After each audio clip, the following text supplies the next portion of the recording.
ba kai take gaya ba, ya mun kaza ya mun kaza ya mun kaza, sai da ta minti 25 non stop ba wanda ya ce mata ƙara.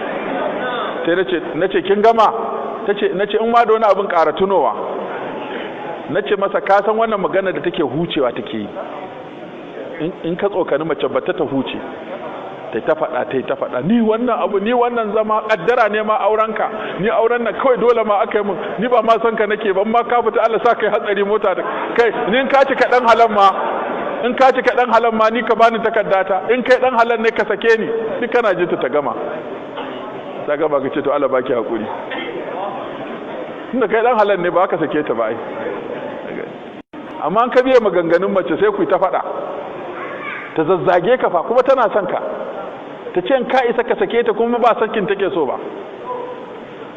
Yanzu wani da matar ya bata mata rai, ta ce kai auren nan ma ba kaddara ba ce, auren ka in banda ƴaƴana ma me zai zaunar da ni da kai, ka in ka ci ka dan halan ma ka sake ni. Yace kika ce me?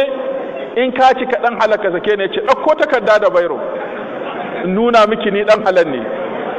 Ta tafi ta je ta dauko ta yago, gashi yace rubuta, tace rubuta, kuma ka rubuta dai uku zaka rubuta. Sai haka ya rubuta ya ninke, ce ungo, tace me ka rubuta?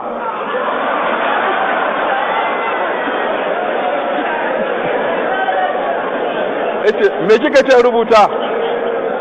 Ki karba. Ta karba, tana buɗewa sai ya ce yanzu ma na fara sanki. Kaga wannan shine mai control, yana da hankali, yana da hikima, yana da dabara.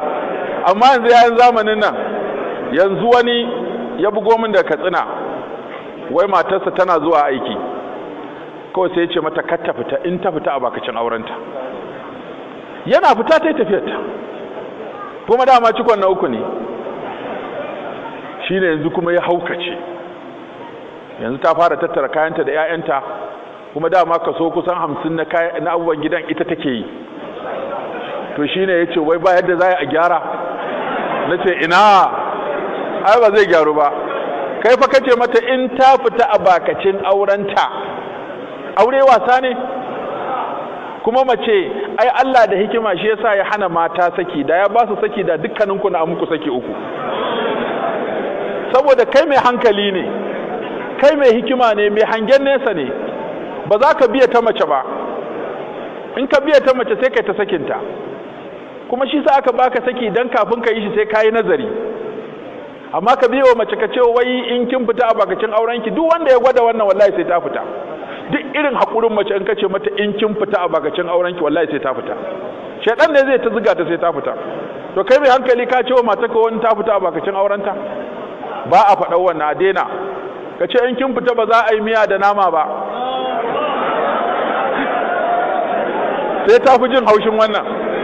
Wallahi in kika kuskura kika fita, kin dai ganna siyo miki tsire, wallahi sai na yi wata guda nama bai shiga bakinki ba.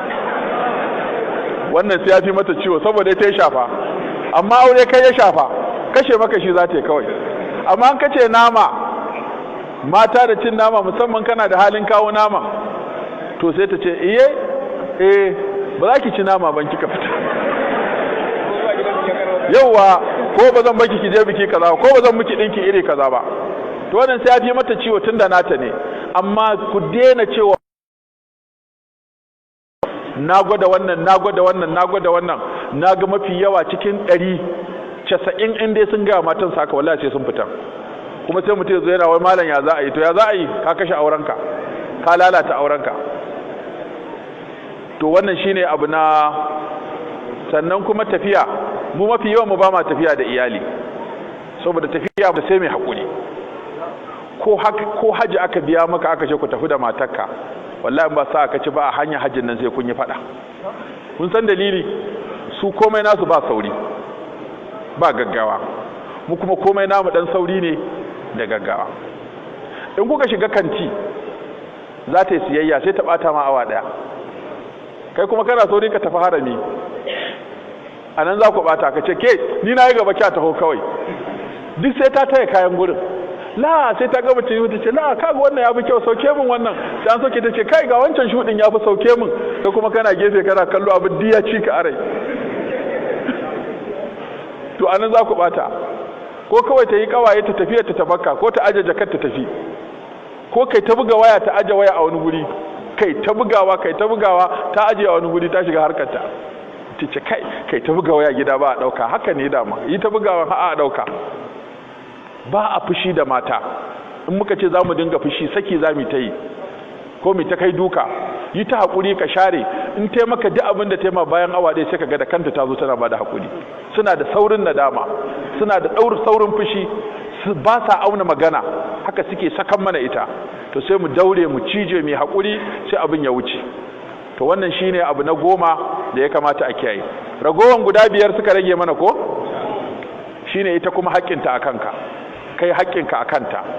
Annabi sallallahu alaihi wasallam ya ce ad-dunya mata'un wa khairu mata'iha al-mar'atu salihah.